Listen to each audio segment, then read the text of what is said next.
Welcome back to another video. Today we're going to be doing a special project. We're going to be putting a Meshtastic device on top of a drone, and we're going to turn this drone into a cell tower for Meshtastics. Meshtastic works, it uses a LoRa radio protocol, and if you have a direct line of sight, you're able to communicate fairly well and at a long distance. But if you don't have a line of sight, you can lose a lot of range when it comes to sending messages for help or just off-grid communications. You need a high point, and sometimes you don't have access to a high point. So the way this would work, you would fly this drone with the Meshtastic device on it, you would fly it up, you would create a line of sight, and you'd be able to reach further distances and communicate and connect other nodes to the Meshtastic network. This is very beneficial for disaster scenarios. If cell towers go down and you need to reach people that have Meshtastic devices, you'll be able to reach them. So I'm going to go ahead and take this apart and show you how I'm going to attach it. I'm going to be using Meshtastic Lora V3 from Heltec. I have a video on my channel already showing you how to set it up. It's super cheap. This device was about, I think, $29 with the battery, which you're going to need as well. Go ahead and check out that video if you want to learn how to set it up.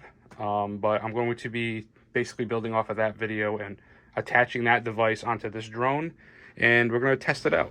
So you should have a battery with this kit, as well as the antenna, and then the Heltec V3. I already set this up like I said in the other video. I also have a little piece of Velcro. You're going to need that as well. That's going to be used to stick on the battery in the Meshtastic device. This is so I could take it off and on as I please. I recommend not gluing it for the sole purpose that you might need to adjust it or change a battery later on, but Velcro worked fine. It's just supposed to be a temporary thing to throw up there and get your message out and take it down. Usually the weather conditions after a disaster are usually good the next day. That's usually the most beautiful day. So again, it's just to get your drone up in the sky, to get a message out there and receive a message. As you see, I got the Meshtastic already on there. It's booting up. I'm going to be attaching it to the drone as we speak.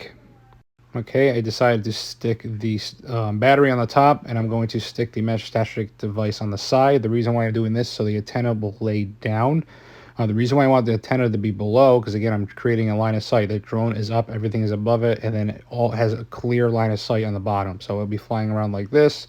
The antenna is on the bottom, and just basically like an upside down antenna, but it's for the purpose of creating a line of sight. The next thing we need to do is connect it and then send it up in the sky, and we'll be good to go. All right, let's pretend it's doomsday. You got your drone ready to go, and you're going to connect your Meshtastic app just like this. It's connected and running, and now it's up in the air. This is a project that could save your life. Remember, safety is an illusion, and I'll see you in the next video.